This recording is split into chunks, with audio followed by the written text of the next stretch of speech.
बारिश के मौसम में आपके भी पौधों में फल नहीं बन रहे हैं, फूल झड़ जा रहे हैं, तो आप ये सोचिए कि आपकी मिट्टी से उर्वरकता जो है वो ख़त्म हो गई है। और इसी बात को ध्यान में रखते हुए चलिए अब हम खाद बनाते हैं, क्योंकि बारिश के मौसम में पौधों को नाइट्रोजन तो मिल जाता है, लेकिन हमारे पौधों की मिट्टी से सारी जो पौष्टिक तत्व है वो बारिश के पानी में बह जाते हैं और हमारी मिट्टी में उर्वरकता जो है वो बिल्कुल भी नहीं रह जाती है। और यही वजह है कि हमारे पौधे जो हैं बेकार हो जाते हैं बारिश के मौसम में। नमस्कार दोस्तों, स्वागत है आपका हमारे इस YouTube चैनल में। दोस्तों, आज हम आपके सामने हार्वेस्टिंग तो लेकर आए हैं, लेकिन हार्वेस्टिंग के ही माध्यम से आपको बताना चाहेंगे कि बारिश के मौसम में जो भी असुविधाएं होती है, सब्जियों को लेकर, फल को लेकर, फूलों को लेकर, इन सारी समस्याओं का समाधान हम लेकर आए हैं। साथ ही आपको बताना चाहेंगे कि बहुत महंगी खाद डालने से बारिश के मौसम में फल नहीं आएंगे। उसमें आपको कौन सी खाद ऐसी डालना है जो बहुत कम समय में आपके पौधों में फल और फूलों को बिल्कुल भर दे। बारिश के मौसम में अगर सबसे ज़्यादा समस्या होती है तो फूलों का झड़ना, साथ ही कई बार बहुत ज़्यादा बारिश होने से पौधों में फंगस लगना, और साथ ही कई बार पौधों का कई जगह बारिश हो रही है, कई जगह बारिश नहीं हो रही है, उसमें क्या हो रहा है कि पौधों का ग्रोथ मानो रुक गया है।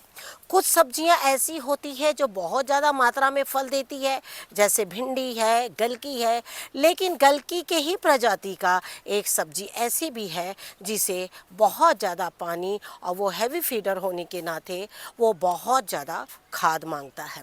अब बहुत ज़्यादा खाद मांगता है वो पौधा, तो हमें क्या करना है, एक ऐसी खाद बनाना है जो बहुत कम मात्रा में डालने से भी वो पावरफुल खाद कहलाएगी और उस पौधे में फल भी आने की संभावना जो है वो बिल्कुल बढ़ जाएगी। साथ ही आपसे कहना चाहूँगी, आप लोगों के जो भी सवाल आते हैं, मैं कहना चाहूँगी कि सवालों को आप लोग पूरी तरीके से लिखिए, जिससे कि आप ये भी बताइए मुझे कि आपने जो भी पौधे में खाद डाली है। आप देखते हैं कि मैंने अपने टेरेस पर बहुत भारी मात्रा में सब्जी की गार्डनिंग करी है और साथ में फल भी लगाए हैं और फूलों को भी लगाया है। जैसे हमने आपसे कहा कि आपके सवालों के ही साथ में हम आपके जवाब देना चाहते हैं और साथ में बताना चाहेंगे। आज हम आपको जो खाद बताने जा रहे हैं, ये खाद इतनी ही पावरफुल है, ये आपको फलों में, सब्जियों में, फूलों में, आप सभी चीज़ों में बिल्कुल डाल सकते हैं। और आप देख सक रहे हैं कि किस तरीके से अमरूद जो है वो काफ़ी बड़े हैं। और हार्वेस्टिंग के साथ ही आपको एक खास पौधे की हम आपको बताएंगे।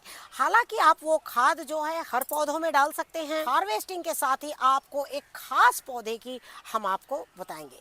हालांकि आप वो खाद जो है हर पौधों में डाल सकते हैं। और अब आप देख रहे हैं ये पोटली, और आपको बताना चाहूँगी कि हमने इस पोटली में क्या रखा है।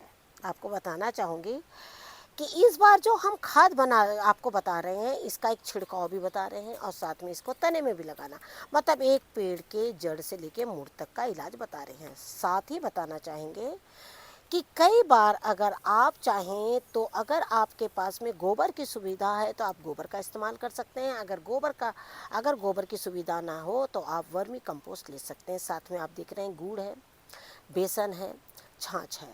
लेकिन आपको बताना चाहूँगी कि इनमें से कौन सी चीज़ कब मिलानी है आपको। साथ ही आप देख रहे हैं कि ये जो छाछ है आप देख रहे हैं, ये बहुत पुरानी नहीं है हमारी छाछ, बिल्कुल नई छाछ है। छाछ कभी भी बहुत ज़्यादा खट्टी नहीं होनी चाहिए जब हम उसको खाद के लिए या छिड़काव के लिए इस्तेमाल करते हैं। साथ ही बताना चाहूँगी, ये जो पोटली आप देख रहे हैं, इसे मैंने पानी में कम से कम 36 घंटे बिल्कुल रखे हैं। आप कभी भी कोशिश करिए, कोई भी खाद कभी भी, ज़्यादातर जैसे कि हमें कोई भी खाद ज़्यादा बनने में टाइम लेती है 1 वीक का, लेकिन अगर आप एक कंपोस्ट बनाते हैं, कंपोस्टी, तो उसके लिए आपको 36 घंटे भी काफ़ी अच्छे हो जाते हैं आपके कंपोस्टी तैयार करने के लिए।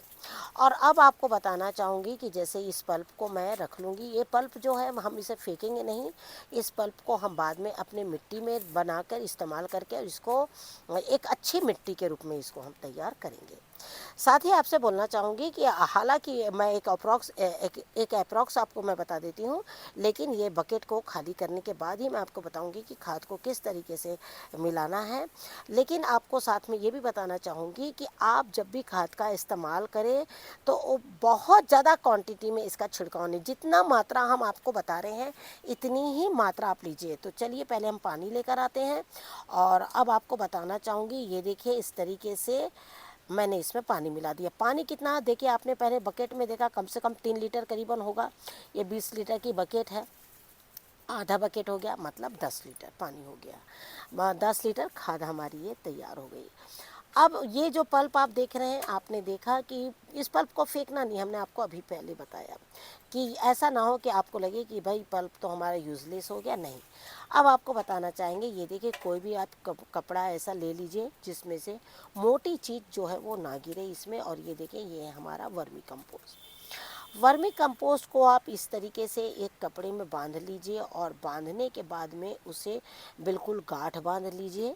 और गांठ बांधकर आप इसको कम से कम 1 से 2 लीटर कहिए या 3 लीटर कहिए, मैंने कम से कम 2.5 से 3 लीटर पानी लिया था और उसमें मैंने इस पोटली को डाल के छोड़ दिया कम से कम 36 घंटे के लिए, है ना, इस तरीके से। ये देखिए, और अब आपको ये मैं थोड़ी देर बाद बताती हूँ क्योंकि मेरे पास बकेट एक यही है। और ये है, अगली चीज़ है हमारी गुड़, अगली चीज़ है हमारी वो है बेसन। और आपको बताना चाहूँगी गुड़ के बारे में हमने आपको, इसलिए हम हमेशा गुड़ के बारे में नहीं बताते क्योंकि कुछ खास खादें होती हैं हमारी जिसमें हम गुड़ का इस्तेमाल करते हैं, कुछ खास खादें होती हैं जिसमें हम बेसन का इस्तेमाल करते हैं। साल भर आपने देखा हमने कोई भी बेसन की आपको खाद नहीं बताई, और यही वजह है कि हमारी बेसन और नीम ये सब चीज़ों की जो खाद होती है हम ऐसे ऐसे समय पर डालते हैं जिससे कि हमारे पौधे जो हैं तुरंत एक्शन में आए और जो जड़ें हैं वो तुरंत अपना काम करे और हमें सब्जियां ज़्यादा से ज़्यादा मिलें। आपको बताना चाहूँगी, अगर इसमें बदबू आ गई तो आप ये कहिए आपकी खाद बेकार हो गई। और यही वजह है कि आपको क्या करना है, जब ये खाद बनाएं तो खाद बनाते समय 2-3 चीज़ों का बहुत ध्यान देना है। इसको बहुत अच्छे से चलाना है, बिल्कुल अच्छी तरीके से। इसे बिल्कुल ढक्कन से पैक नहीं करना है, बस एक ढक्कन से हल्का ढक के रखना है, जैसे हम नॉर्मल किसी चीज़ को भी ढक कर रखते हैं। और कम से कम एक दिन में कम से कम 3 से 4 बार इसे चम्मच में सर्कुलर मोशन में बिल्कुल ऐसे चलाते चले जाना अच्छी तरीके से, जिससे कि ये सारी चीज़ें मिलते चली जाएं। साथ ही बताना चाहूँगी छाछ की, छाछ जब आप खाद बनाएं तो खाद के साथ उसको ना मिलाएं। छाछ को कब मिलाना है आप बताना चाहूँगी, जब आपकी खाद जब तैयार हो जाती है, जब आपकी डालने की बारी होती है, तब आप इस छाछ को बिल्कुल पौधे में पानी में मिलाएंगे। छाछ बिल्कुल मात्र 100 ग्राम रहेगी, वो भी मीठी छाछ रहेगी, खट्टी छाछ बिल्कुल नहीं। अगर खट्टी छाछ होगी तो आपको बताना चाहूँगी उसके छिड़काव से कई बार पौधे खराब भी हो सकते हैं। अब आप इसे किसी भी स्प्रे बॉटल में डाल सकते हैं। अब इसमें और भी आपको एक्स्ट्रा पानी मिलाने की ज़रूरत नहीं है। अब आप इसको किस किस पौधे में छिड़काव करेंगे। छिड़काव करते समय आप एक चीज़ का ध्यान रखिएगा कि जिन पौधों में फल जो झड़ रहे हैं उनमें छिड़काव करिए, और साथ ही आप पत्तों को पलटकर और उनमें भी इसका छिड़काव जो है वो कर सकते हैं।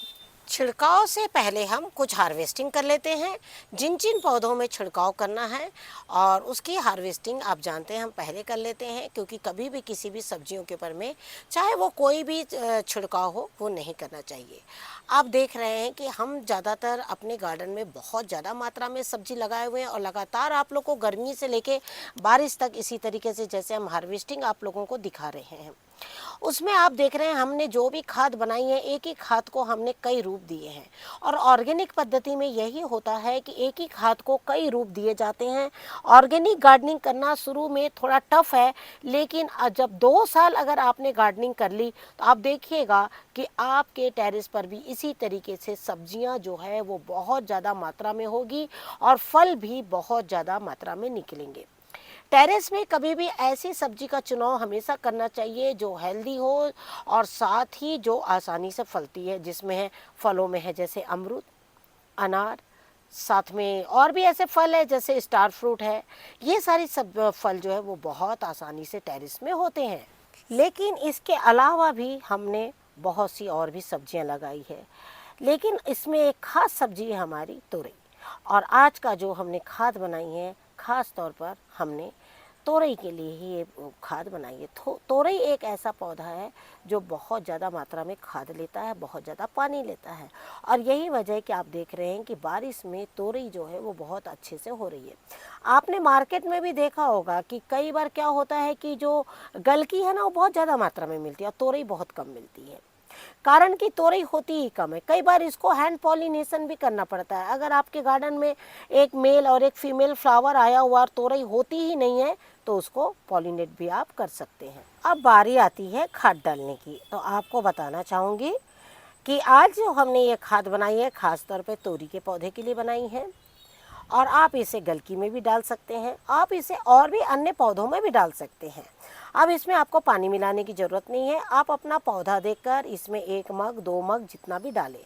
डालने के पहले मिट्टी को हल्का गीला कर लीजिए और गीला करने के बाद में आप इस खाद को बिल्कुल डाल सकते हैं। एक पौधे में कम से कम आप जैसे 10 लीटर पानी हमने आप रखा है तो 500 ml जो है आप इसमें बिल्कुल खाद डाल सकते हैं। डालने के कम से कम हर 15 दिन में आप इसे इसी तरीके से डालते चले जाइए और आप देखिएगा आपके पौधे पूरे बारिश में बहुत ज़्यादा अच्छे हो जाएंगे। इसे डालना कब है? बारिश आने के, अगर बारिश थम जाए उसके बाद आपको जब ऐसा लगे कि हाँ बारिश 2-4 घंटे 6 घंटे नहीं आएगी तभी से आप खाद को डालिए, क्योंकि अगर आपने डाला और बारिश आ गई तो ये खाद का सारा असर खत्म हो जाएगा। अब हम आपको बताते हैं खाद बनाना। जो आप देख रहे थे कि बकेट में हमारी ऑलरेडी खाद थी। अब आपको बताना चाहूँगी, सबसे पहले तो 2 से 3 लीटर आप इसमें पानी ले लीजिए और उसके बाद आप इसमें 50 ग्राम गुड़ ले लीजिए। 50 ग्राम गुड़ को आप चाहे गुड़ बट्टी वाला हो, पाउडर फॉर्म में हो या लिक्विड फॉर्म में हो, 50 ग्राम ही गुड़ लेना है और उससे ज़्यादा आपको गुड़ नहीं लेना है। आपको बताना चाहूँगी कि गुड़ जो है अपने आप में एक ऐसी खाद है जो पौधों में, मिट्टी में ऐसे जीवाणु पैदा करता है और साथ ही वो आयरन की भी मात्रा उसमें प्रचुर मात्रा में होती है और यही वजह है कि पौधों को उससे आयरन भी मिलता है। साथ ही अगली चीज़ है बेसन। बेसन भी आपको 50 ग्राम ही लेना है और साथ ही बताना चाहूँगी बेसन में ये जो आप देख रहे हैं दाने दाने, जो बेसन पूरी तरीके से नहीं घुलता है, इसको आपको अच्छी तरीके से घोल लेना। हो सके, इस वक्त मैं हाथ लगा रही हूँ, लेकिन अगर हो सके तो आप चम्मच की सहायता से करिए। चम्मच की सहायता से करने की हम सलाह इसलिए दे रहे हैं जिससे कि बेसन में हाथ लगने से आपने देखा होगा कई बार ऐसे बैक्टीरियाज हो जाते हैं जिसमें कि खाद में बदबू आ सकती है, और इस खाद की खासियत है कि इसमें बदबू नहीं आनी चाहिए। और बदबू नहीं आने के लिए हम आपसे कह रहे हैं कि इसको चम्मच की सहायता से घोलिएगा और साथ ही जितने ये आप देख रहे हैं बेसन के दाने दाने ये पूरे अच्छी तरीके से मेल्ट हो जाने, बिल्कुल घुल जाने चाहिए उसमें। इसको दिन में कम से कम 3 से 4 बार इसको आपको बिल्कुल चलाना पड़ेगा।